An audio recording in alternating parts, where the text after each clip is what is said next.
Hacer pueblo, un programa de los centros andaluces.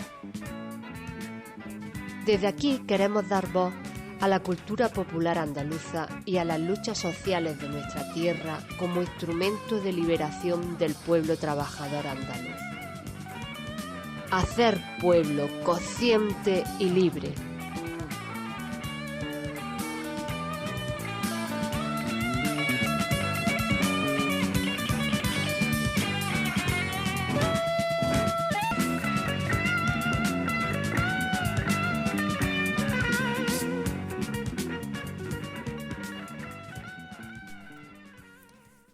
Muy buenas a todas las personas que nos escuchan. Les hablamos desde el programa de los Centros Andaluces del Pueblo para toda Andalucía y para todos los pueblos del mundo. Soy Isi Barrera y, como es habitual, me acompaña César Piquera.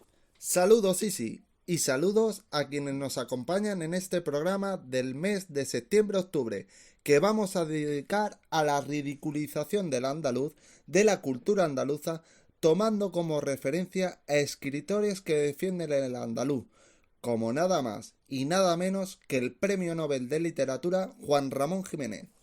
Así es, porque de nuevo se ha vuelto a poner de moda el andaluz como recurso de burla, olvidando que la lengua no es patrimonio de ninguna autoridad ni de ningún grupo de elegidos. La lengua es una construcción colectiva y es patrimonio de sus hablantes. Contaremos con la colaboración de nuestra compañera Eva, del Centro Andaluz del Pueblo Javier Verdejo de Almería, que expondrá en la editorial del programa toda la problemática que hay sobre estas recurrentes burlas y el trasfondo ideológico, impositivo, lingüístico y cultural que hay detrás. Para hablarnos de todo esto, contaremos con la colaboración del escritor y profesor de filosofía Francisco Cervera. En la actualidad, recogeremos lo ocurrido en la Universidad de Granada con la visita de Macarena Olona, ex candidata de Vox en las pasadas elecciones andaluzas, del mano de Carlos Ríos, compañero de CAP de Granada Blas Infante. Contaremos además con la presencia de nuestro colaborador Joan Batlle, que nos hablará de la reforma fiscal impulsada por el actual gobierno de Moreno Bonilla y de cómo nos afecta a la clase obrera y en especial a la juventud andaluza. Estupendo, Isi. Hasta aquí el sumario de nuestro programa de hoy. ¡Comenzamos! El andaluz no es un castellano mal hablado, como algunos piensan, simplemente es andaluz. La valoración que se hace de una forma de expresarse tiene más que ver con la percepción histórica que se tiene de ese pueblo, de esa nación, que con la capacidad de análisis filológico de la población. Andalucía históricamente ha sido una nación ridiculizada como atrasada, pobre, con mucho analfabetismo, subdesarrollo, etc. Y eso está presente en la valoración de forma que nos expresamos la andaluza y en la percepción del pueblo andaluz fuera de Andalucía. Los medios de comunicación nos han acostumbrado a ver a quien habla en andaluz como una persona analfabeta o que va de gracioso. El tonto habla andaluz, el listo castellano, el delincuente andaluz, el abogado castellano, la chacha en andaluz, el señorito en castellano y las noticias serias se leen en castellano, mientras que los chistes se cuentan en andaluz, aunque el humorista sea de Cuenca. El pueblo conquistador crea una serie de estereotipos xenófobos ridiculizantes que hacen que los miembros de la cultura conquistada sean permanentemente menospreciados, los cuales se perpetúan durante siglos. Hablamos del ridículo de la despersonalización, de los mitos, del insulto, de la apropiación de señas identitarias para manipularlas y producir unos acordes con los intereses de clase dominante de una oligarquía terrateniente, parásita y opresora. Orgullosa de ser andaluza, orgullosa de mi forma de hablar, de mis costumbres, de mi cultura, orgullosa de mi multiculturalidad, de ser pueblo de acogida, de querer lo mío sin despreciar lo de las demás, orgullosa de lo que significa mi tierra y mi gente.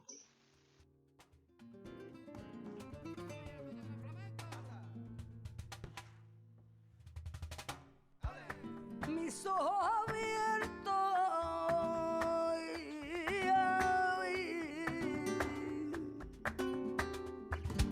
mis ojos abiertos, llévame a la mar, ay, a la mar a ver si me duermo. Mis ojos abiertos, llévame a la mar. Mientras esté lejos, ay, no se han de cerrar mis ojos abiertos, llorarán recuerdos hasta ser un mar de llanto y deseo. Llorarán recuerdos hasta ser un mar de llanto y deseo.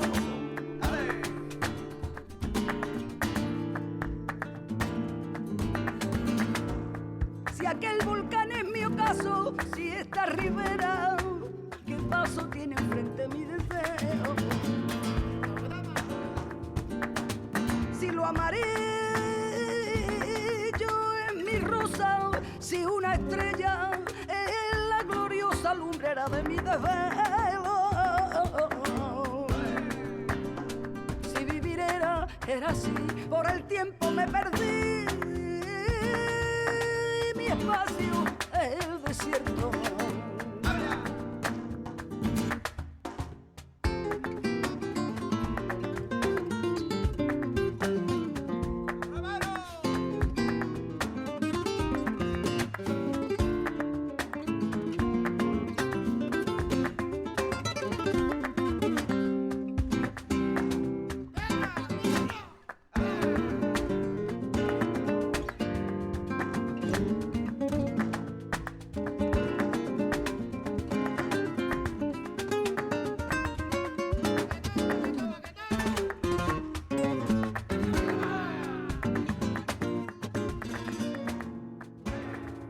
Para profundizar en el conocimiento de la historia de la lengua y literatura de Andalucía, tenemos con nosotras al profesor de Filosofía y escritor Francisco Silvera, licenciado en Filosofía por la Universidad de Sevilla y doctor por la Universidad de Valladolid por su tesis sobre la obra de Juan Ramón Jiménez, además de haber sido el coordinador de los actos del trienio Zenobia Camprubí Juan Ramón Jiménez 2006-2008.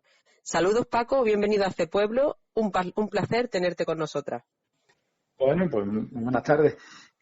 Aclaro una cosa, que además, no sé si suena esto un poco pedante, pero dirigí la edición en casi 50 volúmenes de la obra de Juan Ramón Jiménez para la editorial Visor. O sea que si compran ustedes por ahí los tomitos de Visor, que son 50, eso me los trabajé yo también. Ahí queda escuchado y apuntado. Últimamente se ha vuelto a poner de moda, por desgracia, tanto en medios de comunicación como en redes sociales, la ridiculización del andaluz, del habla andaluza. ¿A qué crees que se debe esto, Paco? Pues mira, yo voy a atacar el asunto por un lado que a lo mejor no es el que habitualmente se usa, ¿no? Yo creo que detrás de todo racismo y de todo clasismo y de todo desprecio por alguna cultura o por cualquier grupo humano está la cuestión del dinero. Lamentablemente, si eso vuelve es porque Andalucía sigue pareciendo el culo económico de España. Y eso es una realidad. Y vemos asociados a los personajes que efectivamente son ridiculizados en la televisión por su habla andaluza, pues casi siempre van a pertenecer a ámbitos sociales bajos o que supuestamente son el subsuelo de los personajes principales o que son colaboradores o trabajadores. Sí. La asociación inmediata es la económica. Esto se ve claramente cuando se dice que en España hay racismo hacia los árabes. Bueno, depende del dinero que tengan, porque si vienen de Arabia Saudí se les abre las puertas de todos los restaurantes y de todo lo que haga falta, no de todos los hoteles. Entonces, me da la impresión de que Andalucía sigue en el mismo sitio que estaba y lamentablemente pues seguimos jugando el mismo papel social que jugábamos antes. Ahí como, aparte de la cuestión cultural que si quiere la abordamos ahora, ¿no? Pero yo creo que el problema principal es económico, es decir, somos los pobres de España, junto con los extremeños. Desde el punto de vista lingüístico, filológico y literario, ¿qué importancia tiene el andaluz? Hombre, vamos a ver, sí, vamos a ser ahora un poco reivindicativos. Yo no soy especialmente patriota de nada, en absoluto. Yo creo en las personas y en la cultura, y lo demás es circunstancial y geográfico casi siempre, y social, ¿no? Como estábamos viendo. Me refiero a que nosotros empleamos el infierno que supone para todos los extranjeros, que los tiempos verbales en Andalucía se usan correctamente, en los condicionales, los imperativos, e incluso con una cierta riqueza ya antigua, ¿no? Como el uso del ustedes que se ha mantenido en Canarias o en Sudamérica. Pero ciertamente yo creo que el nivel lingüístico de Andalucía y su creatividad a la hora de los neologismos, de adjetivaciones, yo creo que está muy por encima del que aparentemente los correctos de algunas zonas del norte suelen emplear, sin menoscabo de que efectivamente la persona culta habla bien en todas partes, ¿no? Bueno, y ya centrándonos un poco más, ya que te tenemos aquí, que eres todo un prodigio de Juan Ramón Jiménez, que es uno de nuestros escritores más ilustres, además paisano nuestro, premio Nobel de Literatura, fue un gran defensor del andaluz y a la vez es un gran desconocido en Andalucía. ¿Qué podrías contarnos sobre su figura e importancia? Pues mira, yo lo primero que voy a decirte es por qué es desconocido en Andalucía. Y es porque ni se le lee ni hay interés en leérselo.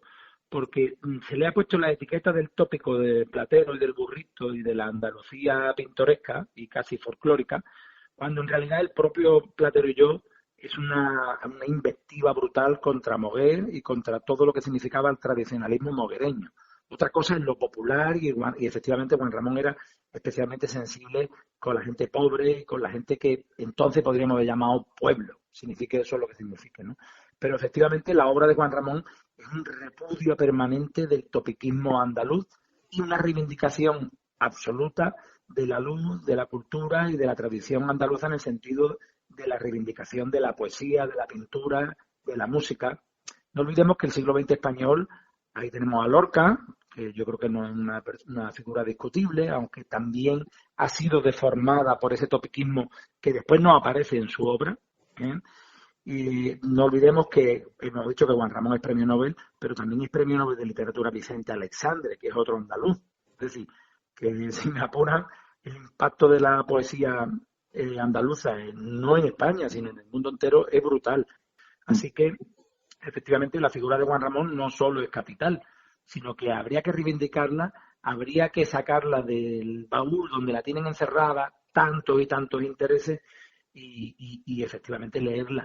He dicho antes que he editado la obra de Juan Ramón en 50 tomos y yo calculo que eso debe ser un 60% de su obra total. O sea, que imagínense lo que escribió este hombre. Y todos sus libros están llenos de sorpresas, de alucinaciones y de miradas sobre lo andaluz, sobre lo español, sobre lo humano, que son especialmente ricas y singulares y yo diría que incluso exclusivas. Es decir, Juan Ramón en sí mismo es toda una literatura y yo creo que con eso se podría resumir. Y a modo de conclusión de todo lo que hemos hablado de la ridiculización del andaluz, del tema de Juan Ramón y demás, ¿cuál sería la solución a esta situación desde tu punto de vista como profesor y educador de las nuevas generaciones de andaluzas? Pues mira, yo creo que se nos olvidan algunos detalles. La gran esperanza de la España paleta que no tuvo ilustración fue la institución libre de enseñanza, que en un principio fue promovida por intelectuales que provenían del sur. Es decir, voy a dar una vuelta de tuerca. Si nos apura un poco, la guerra civil fue una invectiva contra las ideas limpias y de renovación que traían autores andaluces, de Málaga sobre todo, Inés de los Ríos y otros autores, ¿no? Entonces, yo creo que la cuestión es universalizar. Es decir, Juan Ramón eso también lo tuvo claro. No tiene ningún sentido abundar en el folclorismo andaluz. Yo soy totalmente contrario. Una cosa es el flamenco y otra cosa es lo que se está haciendo con el flamenco. Una cosa es las tradiciones en los pueblos y las cruces y sus orígenes simbólicos o el fervor de la Semana Santa convertido en espectáculo público y otra cosa muy distinto es el rancio religiosismo que se impone a la gente que sin cultura pues lo asume como si fuera suyo y confunde eso con la Andalucía secular, ¿no? Es decir, muchas veces hemos confundido la Andalucía con el sevillanismo del Canal Sur. y eso no tiene absolutamente nada que ver. Entonces yo creo que Andalucía, y cerramos el círculo con lo que hablábamos al principio, Andalucía necesita salir de su pobreza económica y de su pobreza espiritual, porque suelen ir de la mano. No creo tampoco en ese tópico del pueblo comprometido. Normalmente el pobre lo que quiere es ser rico, salvo que tenga formación y cultura y sepa que la pobreza y la riqueza son caras de la misma moneda, ¿no? Que la humanidad y el humanismo tienen que ver con otra cosa. Entonces yo creo que la Andalucía se reivindicaría a sí misma si efectivamente hiciera hincapié en su cultura, en la historia de sus cantatas religiosas, de su polifonía, que hemos tenido los mejores compositores de Europa en el siglo XVI, XVII, si volviera a la poesía barroca, si volviera a todos los libros de viaje que se escribieron sobre Andalucía en el siglo XVIII y XIX, si volviera a toda la literatura esta que hemos nombrado y que hizo a Andalucía, pues eso, la vanguardia del mundo. Quedarnos en los tópicos de la Andalucía triste y de romería, pues por ahí no atacaría yo. Bueno, pues muchas gracias, Paco. Muchas gracias por participar en Hacer Pueblo. La verdad que ha sido muy interesante hablar de Juan Ramón Jiménez, que mira que de aquí de Huelva y es un gran desconocido incluso para los sonovenses y muy enriquecedor lo que has compartido con nosotros. Muchas gracias, Paco. Os agradezco la atención, que os hayáis acordado de mí y ya sabéis que estoy a vuestra disposición. Yo lo único que sé es estudiar, con lo cual cuando me preguntan pues digo lo que he estudiado. Así que se puede estar de acuerdo o no, pero bueno, estoy a vuestra disposición. Muchas gracias. Muchas gracias.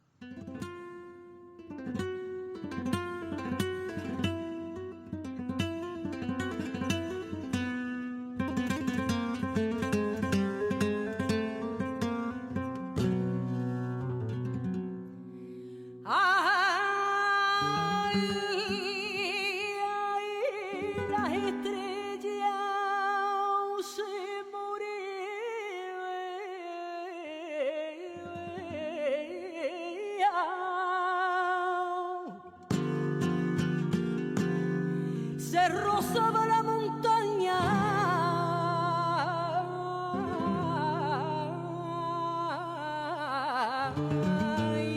ay, las estrellas,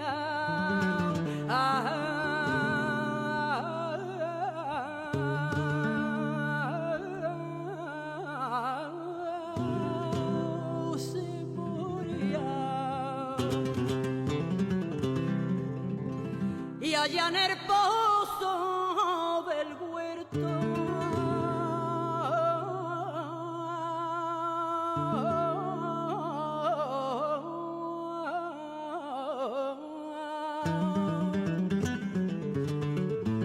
ay, la golondrina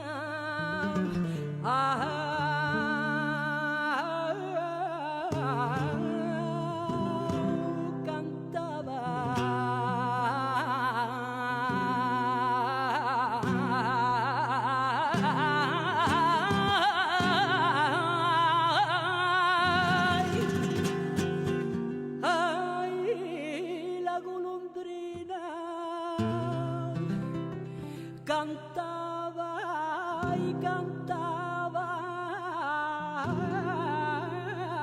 y la golondrina cantaba,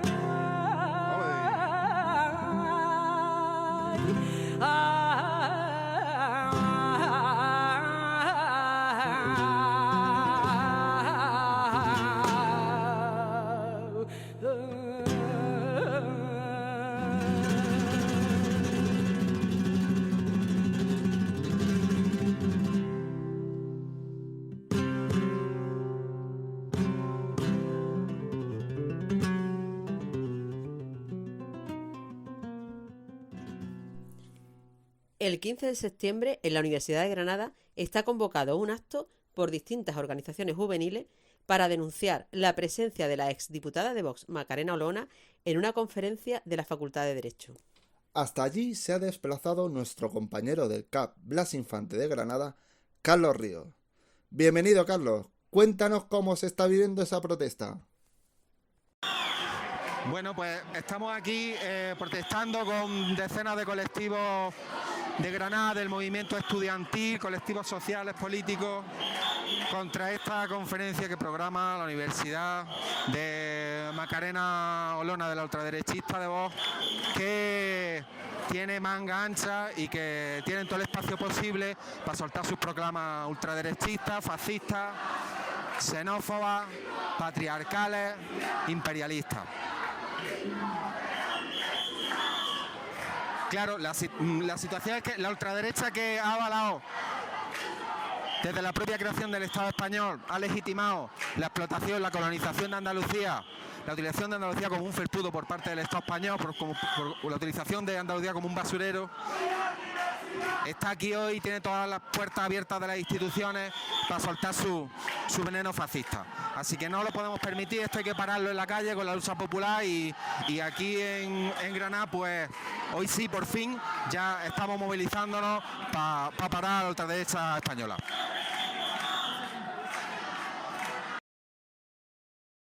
Está oyendo Hacer Pueblo, el programa de los centros andaluces del pueblo.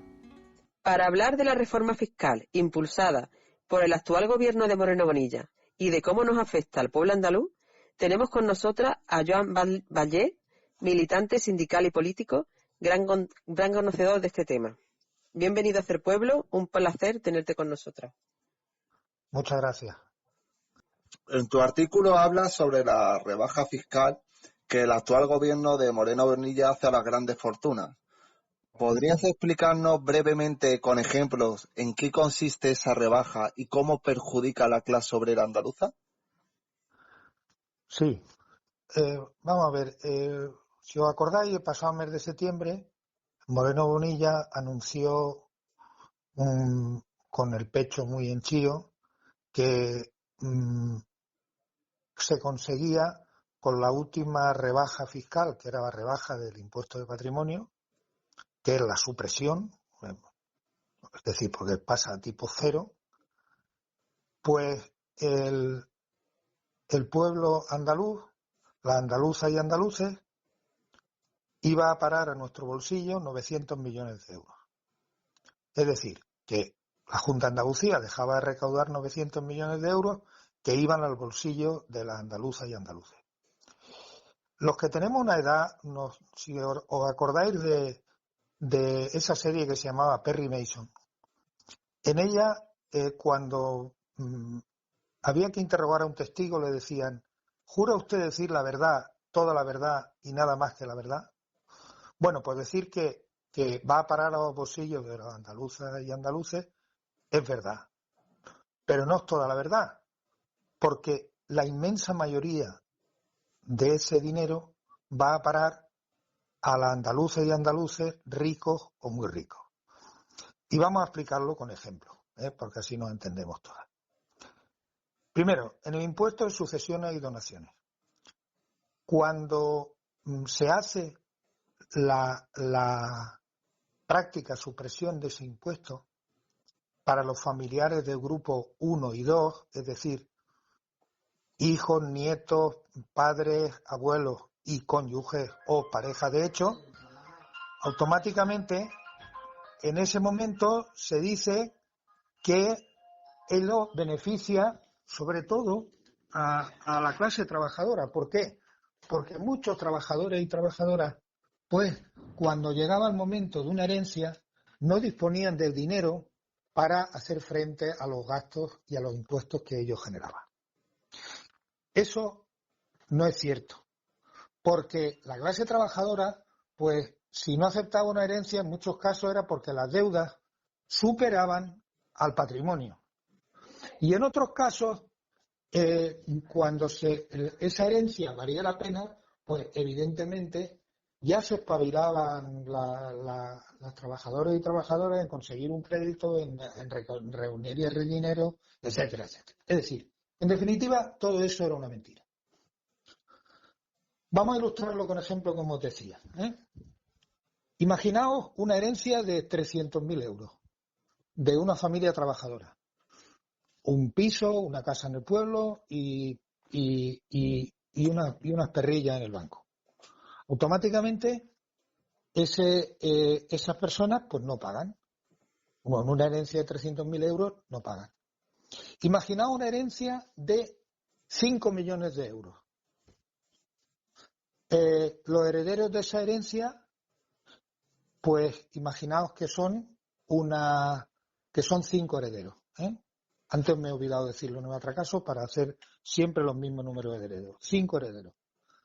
Esos 5 herederos en este caso tampoco pagan, porque el primer millón de una herencia está exento. Imaginemos un tercer caso, una herencia de 25 millones de euros. Eso ya son palabras mayores. Bueno, con 5 herederos también. En ese caso, se pagaría una cantidad aproximadamente cada heredero de unos 7.000 o 8.000 euros, cuando tendrían una herencia de 5 millones de euros. Sí, está prácticamente suprimida. ¿Es verdad que la clase trabajadora dejamos de pagar impuestos de sucesiones y donaciones? Es verdad. Pero es mucho más verdad que grandes fortunas pagan 4 perras. En una donación hay una bonificación del 99%. De manera que si un trabajador le dona a su hijo un piso que vale 100.000 euros, pues paga, antes hubiera pagado 20.000 euros y ahora pagaría 200 euros. Pero es que en un piso de 1 millón de euros, pues automáticamente lo que antes hubieran pagado 200.000 euros y ahora se pagan 2.000. ¿Quién se ahorra muchísimo más dinero? Las clases altas. En este impuesto queda muy claro. ¿Quién se ahorra más dinero? Pues los grandes terratenientes, las clases altas, etcétera. Vamos al segundo con un ejemplo también muy rápido. El tramo autonómico de la renta. El 50% de IRPF va a las comunidades autónomas. Y las comunidades autónomas, pues, tienen derecho a regular el tipo impositivo de cada tramo de los ingresos de cada persona. Bien, pues resulta que imaginaos una persona que gana 28.000 euros en Andalucía. La rebaja fiscal que ha tenido ha sido de un 0,25. Imaginaos una persona que gana 150.000 euros. En el tramo superior a 120.000, la rebaja es de un 2,4%. En conclusión, con la rebaja Moreno Bonilla del tramo autonómico, una familia que gane 28.000 euros se ahorra 31 euros y una que gane 150.000 se ahorra 1.476 euros. Seguimos. Impuesto de transmisiones patrimoniales y actos jurídicos documentados. Este impuesto es el que pagamos cuando se compran viviendas de segunda mano. Viviendas, locales, todo tipo de inmuebles, cocheras, etcétera. Anteriormente, hasta 2018, hasta un valor de 400.000 euros se pagaba un 8%. De 400.000 a 700.000, un 9%. Y de más de 700.000 euros, un 10%.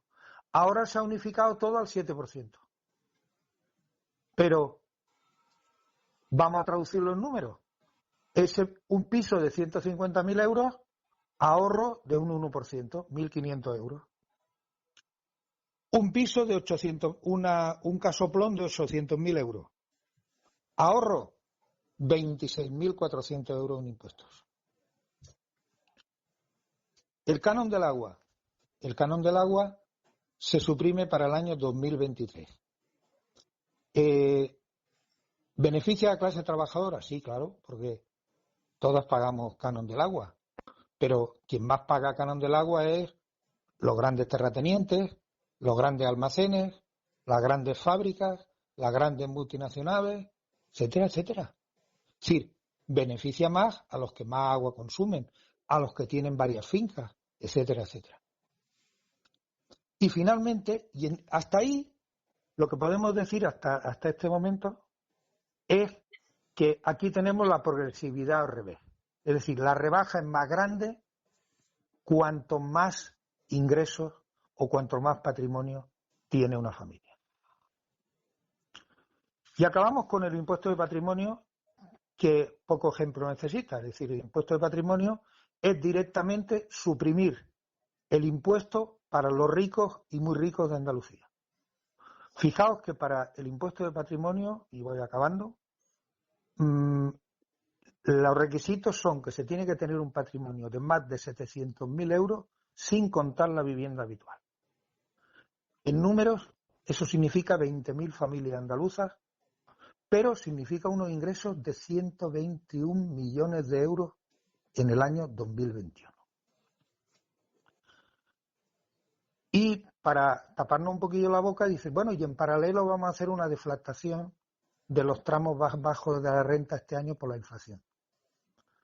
Pues mirar, según el Sindicato de Técnicos de Hacienda, la rebaja del impuesto de patrimonio en Andalucía significa 6.000 euros de ahorro por contribuyente y la deflactación de la deflactación de la renta, que afecta a todos los andaluces y andaluzas, es una media de 14 euros por contribuyente. Con estos ejemplos queda claro lo que os decía al principio, que cuanto más ingresas, más ahorro tienes. El mundo al revés. Ujú. Muy bien explicado, Joan. La verdad es que ahora se entiende bastante bien. Así que el recorte de ingresos públicos afecta al recorte en los servicios públicos que dan las comunidades autónomas. Y eso produce la pérdida de poder adquisitivo de la clase obrera, unido a la precariedad laboral y la bajada de salario. ¿Cómo afecta esto a la juventud andaluza en temas como el mercado laboral o más allá a las futuras pensiones de las jóvenes andaluzas? Pues sí, efectivamente, como decís, mira, la bajada de impuestos es una política que ya hace años que se viene aplicando. Ya la aplicó Margaret Thatcher, la aplicó Reagan, la han intentado aplicar en Gran Bretaña, pero ante la bajada de la libra y de la bolsa, pues al final no la han aplicado. Y ahora en Andalucía. ¿Qué se consigue con la bajada de impuestos? Pues que, como estamos en un momento que la tasa de ganancia para el capital es cada vez más difícil de conseguir su tasa de ganancia, porque como al final cada vez ganamos menos la clase trabajadora, pues es un pez que se muerde la cola. Cada vez disminuirá la facturación y van disminuyendo las ganancias. Entonces, una manera clara, dicen, bueno, ya que no podemos aumentar las ganancias brutas, vamos a aumentar las ganancias netas. Y vamos a bajar los impuestos a los de arriba, a los que más tienen, a los ricos. Y con ello, pues, ¿qué ocurre? Que como esas personas ricas no utilizan los servicios públicos, porque fijaos, ¿dónde llevan las escuelas la gente rica y muy rica de Andalucía? O a escuelas privadas o a escuelas concertadas. ¿Qué sanidad utiliza los ricos y muy ricos andaluces? La sanidad privada, excepto cuando es un tema muy gordo, que entonces van a la pública. ¿Van a residencias públicas cuando se hacen mayores? No. Van a residencias privadas. ¿Usan los transportes públicos? No. Y la vivienda pública les importa un bledo porque ya tienen sus propias viviendas. Por lo tanto, dejan de financiar unos servicios de los cuales que ellos no utilizan en detrimento de la clase trabajadora, que sí que es verdad que una parte de ese ahorro de impuestos va a parar a la clase trabajadora. Pero claro, ese ahorro de impuestos lo perdemos o lo palmamos cuando tenemos que ir con el coche a trabajar porque el transporte público no nos deja tras mano de donde tenemos que ir a trabajar, o vemos como nuestros hijos e hijas tienen una ratio en su escuela superior a la de las escuelas privadas. Hago paréntesis de que casi el mismo día que el señor Moreno Bonilla estaba anunciando a bombo y platillo que 900 millones de euros iban al bolsillo de los andaluces, la señora consejera de Educación les dijo a los sindicatos que no había dinero para bajar la ratio en educación. Cierro paréntesis. Entonces, en sanidad, pues significa aumentar las listas de espera. ¿Qué pasó cuando levantamos la cabeza en el COVID en Andalucía?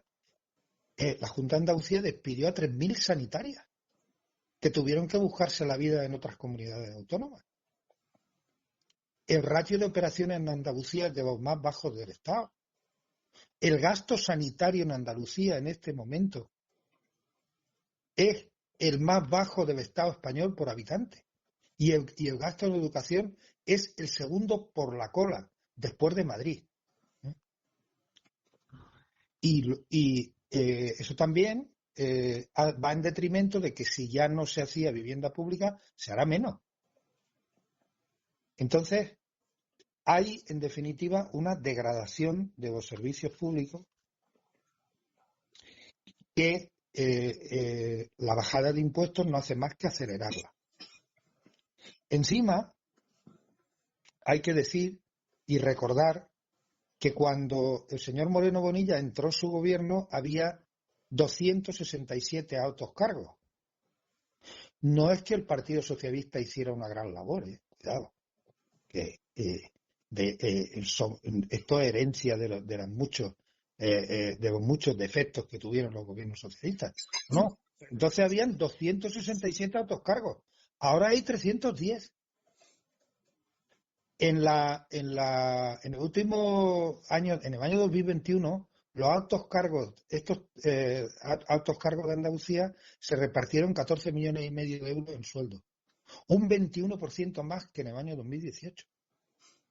Y encima el gobierno andaluz presume de que ese dinero no sale de aumentar gastos. Claro, no aumentas gastos, pero ese dinero para aumentar los sueldos y para aumentar el número de altos cargos sale de la degradación de los servicios públicos. Siempre sale del mismo sitio. Como es tener muy poca vergüenza decir que esto de impuestos de patrimonio al final afecta muy poco a andaluces. Razón de más para quejarnos. Un impuesto que afecta al 0,2% de los andaluces van y lo suprimen. A la inmensa minoría más rica de andaluces y andaluzas van y lo suprimen. Entonces, y esta degradación de servicios públicos hace que si ya tenemos salarios y condiciones de vida y de trabajo precarias, aún se precaricen mucho más. Y aún nos tengamos que rascar el bolsillo, como decía antes, pues teniendo que usar el transporte privado o teniendo que pagar alquileres altísimos porque no hay vivienda pública. Por lo tanto, ahí es donde tenemos que combatir, en luchar por mejorar esos servicios públicos. Fijaos que otro efecto también colateral a esto, y voy terminando, es que al degradarse los servicios públicos, corre la voz de que funciona mejor lo privado. Y entonces, ¿qué ocurre? Que se empiezan a externalizar servicios públicos. Y esa externalización de servicios públicos, ¿quién hace negocio con ella? Pues hacen negocio también las grandes empresas. Fijaos que no hace demasiados años la recogida de basura era un servicio de gestión pública. Hoy en día está externalizado. Y lo tienen grandes empresas. El servicio de atención domiciliaria está inmensamente externalizado. Hay residencias y centros de día externalizados, etcétera, etcétera, etcétera. La externalización de los servicios públicos, con esas contratas, etcétera, hace que se enriquezcan empresas a costa de convertir los servicios públicos en servicios mercantiles, en los cuales el objetivo es ganar dinero, no es prestar el servicio. Y eso es también una lucha que tenemos que llevar. Sí. Y termino dando 4 datos que me parece que son importantes para calibrar los datos de la desigualdad en nuestra tierra, en Andalucía. Tenemos una tasa de paro de 18,7%. La media del Estado español es del 12,5%. El porcentaje de parados de larga duración en Andalucía, de más de un año, es de un 39%. Es decir, de la lista que tenemos ahora, que se acerca a 800.000 personas, un 39% llevan más de un año parados. En el Estado la media es de un 24%. El salario medio en Andalucía es de 16.500 euros. En el Estado español es de 20.566. Eso no solamente nos repercute ahora, sino que el día de mañana nuestras pensiones van a ser menores que las de la media del Estado porque tenemos salarios menores. Y 2 datos más y acabo. El porcentaje de trabajadores pobres, es decir, aquellas personas que están trabajando, pero no salen de lo que es la pobreza, de no poder afrontar un gasto imprevisto, etcétera, etcétera, la tasa en Andalucía es de un 20,7%. En el Estado español es del 12,7%. Y finalmente la tasa más terrible, que es una tasa internacional que se llama la tasa AROPE, que habla del riesgo de pobreza y exclusión social, en Andalucía es del 37,7% y en el Estado español es del 25,3%. No puede ser que en un territorio con la gran desigualdad que tenemos en este momento, en nuestra tierra, en nuestra nación, en nuestro país, Andalucía, no podemos consentir estas tasas de desigualdad. Y que frente a esas tasas de desigualdad la respuesta sea bajar los impuestos que puede gestionar el propio gobierno andaluz, eso es escandaloso. Por tanto, yo creo que el pueblo andaluz debemos exigir restituir, volver a la situación fiscal de 2018, haciendo ajustes que hagan que la clase trabajadora no paguemos impuestos de sucesiones ni donaciones y que la clase trabajadora paguemos menos por la renta. Es decir, volver a la situación de 2018 y desde hacer una reforma fiscal, pero para beneficiar a los de abajo, para beneficiar a la clase trabajadora. Ese pienso que tiene que ser el camino que tenemos que tomar en este momento. Sí, totalmente de acuerdo, Joan. La política económica que mantiene el Estado español respecto a nuestra tierra Andalucía es colonial y así es como nos tratan y así es como nos van a tratar. Con extracción de nuestras materias primas y no poder transformar las materias primas en nuestro propio territorio. Así es como se somos un gran productor de materias primas que no tenemos industrias en esas materias primas. Tenemos una agricultura en la cual la inmensa mayoría de las empresas andaluzas o son andaluces que han trasladado su sede empresarial a Madrid o ya empiezan a ser multinacionales. Y en medio de todo este panorama...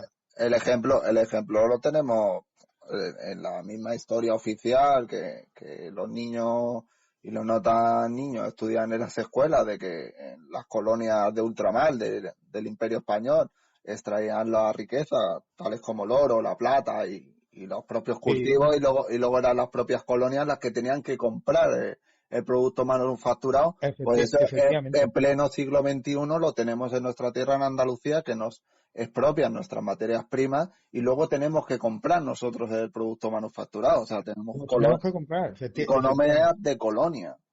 Efectivamente, lo tenemos que comprar.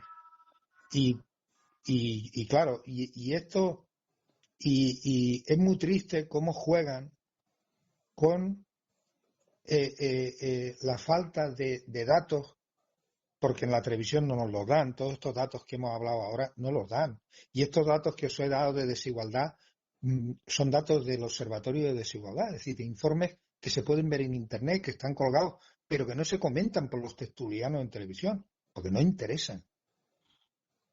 La imagen que está dando este gobierno es un escándalo, es decir, Andalucía, motor, no sé qué, no sé cuál. Andalucía que en estos momentos tiene unas situaciones de desigualdad y que además no se trata de grandes cifras macroeconómicas, se trata de que la mejor cifra económica que puede haber es una buena redistribución de la riqueza. Es decir, que no haya estas desigualdades, que no haya 20.000 familias que tienen patrimonios superiores a más de 700.000 euros, mientras el resto, pensar que el salario medio, o sea, que entra en las familias de Andalucía es 25.000 euros. 25.000 euros en familias. Y realmente, y ves cómo las políticas que se hacen son en beneficio de todas estas grandes fortunas, de todas estas de los que más tienen, en definitiva. Los que más tienen les ha tocado la lotería con el gobierno Moreno Bonilla, pero les ha tocado la lotería. Es decir, se ahorran dinero en la renta, ya no tienen que pagar impuestos de patrimonio.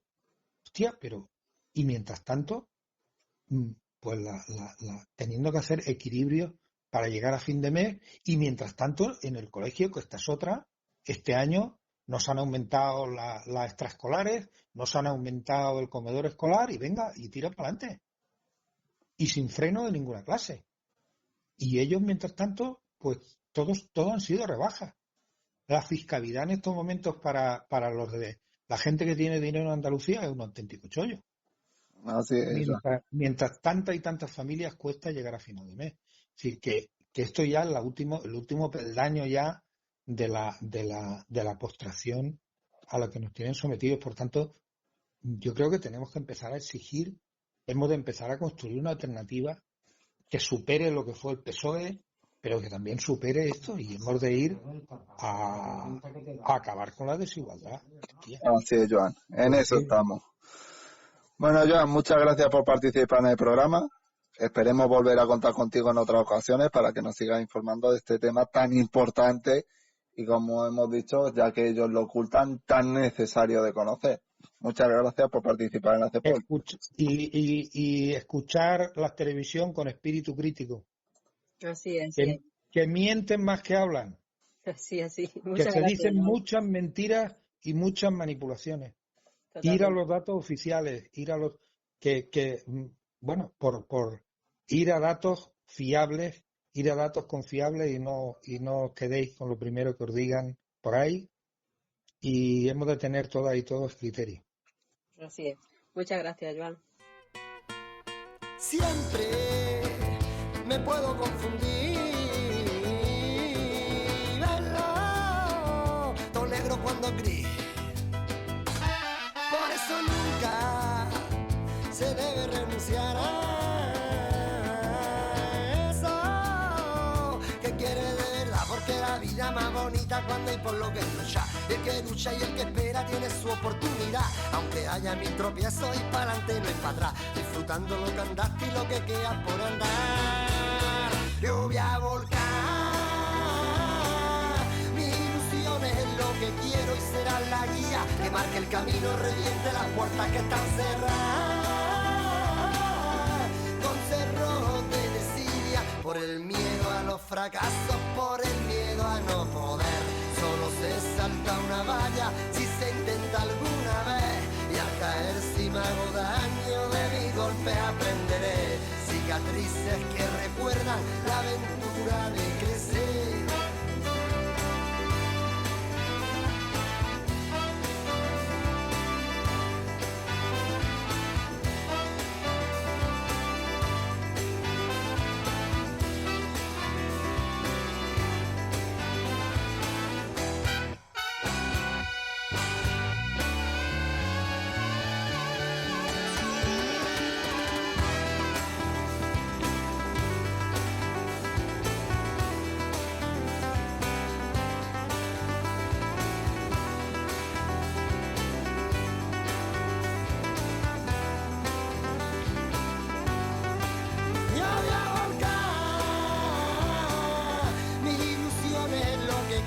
Será la guía que marque el camino, reviente las puertas que están cerradas con cerrojos de desidia, por el miedo a los fracasos, por el miedo a no poder. Solo se salta una valla si se intenta alguna vez.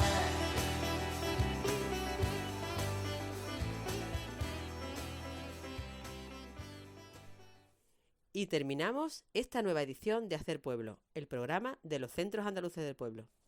Podemos decir que, poco a poco, nos estamos haciendo pueblo. Pueblo libre y soberano. Un saludo a toda la audiencia de Hacer Pueblo, muchas gracias por estar ahí, salud. Saludos revolucionarios y ¡viva Andalucía libre!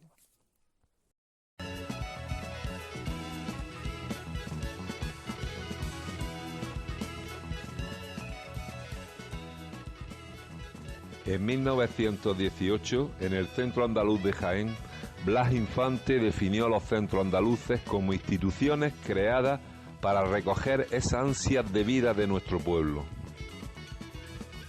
Y a eso es a lo que aspiramos los centros andaluces del pueblo hoy en día. Esperamos que el programa de hoy haya sido de vuestro interés. El mes que viene seguiremos entre todas y todos haciendo pueblo. Salud y viva Andalucía libre.